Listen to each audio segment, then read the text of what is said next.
జగన్మోహన్ రెడ్డి పగబట్టి మరీ వ్యవస్థలను నాశనం చేశాడు, ఇందుకు కొందరు ఐఏఎస్ ఐపీఎస్ అధికారులు కూడా సహకరించారు అనేటువంటిది టీడీపీ అధినేత ప్రస్తుత ఏపీ ముఖ్యమంత్రి చంద్రబాబు నాయుడు వాదన.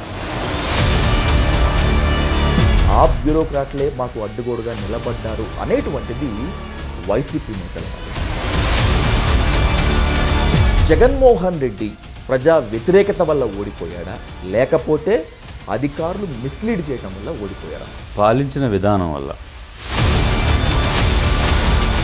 వైసీపీ మాజీ ఎమ్మెల్యేలు జక్కంపూడి రాజా, పేర్ని నాని, కేతిరెడ్డి వెంకటరామరెడ్డి ఆరోపించినట్లు జగన్మోహన్ రెడ్డి బ్యూరోక్రాట్లను చెడగొట్టాడా, బ్యూరోక్రాట్లు జగన్మోహన్ రెడ్డిని చెడగొట్టారా? What happened sir?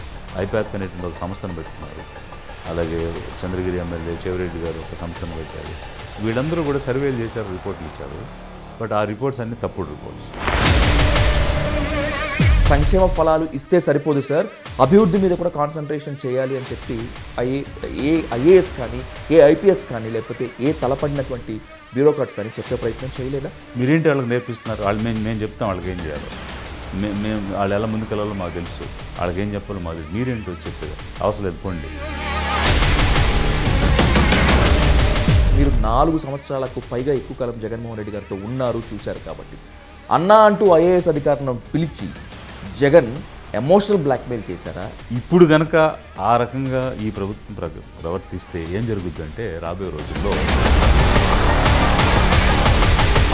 నిజంగా ఐఏఎస్లో ఐపీఎస్లో తప్పులు చేయకపోతే మీరన్న ఆ విజనరీ చంద్రబాబు గారు అంత ఎడమొహం పెడమొహంగా ఉంటారా?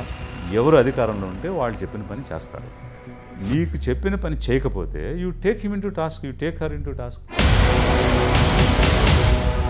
బ్యూరోక్రాట్స్ మాట మాత్రమే కాకుండా మంచి చెప్పాల్సినటువంటి వైసీపీ నేతల మాట కూడా జగన్మోహన్ రెడ్డి వినరు, విన్నట్టు నటిస్తారు, పట్టించుకోరు అనేటువంటిది ఓ విమర్శ. నువ్వు సాటి మనిషిగా నువ్వు ఎందుకు చూడలేదు? మనిషికి ఇవ్వాల్సిన గౌరవం నువ్వు ఎందుకు ఇవ్వలేదు? ఒకవేళ నిజంగా జగన్మోహన్ రెడ్డి అరాచక పాలన చేసి ఉంటే 4 సంవత్సరాలు ఆయనతో పాటు జర్నీ చేసినటువంటి మీకు ఆ పాపంలో భాగస్వామ్యం లేదా? తండ్రి ఇచ్చాడు, కొడుకు తీసేశాడు అని కూడా అనుకున్నారు సార్ అని చెప్పాడు. అంటే ఆ స్థాయికి కూడా వెళ్ళి నేను మాట్లాడాను.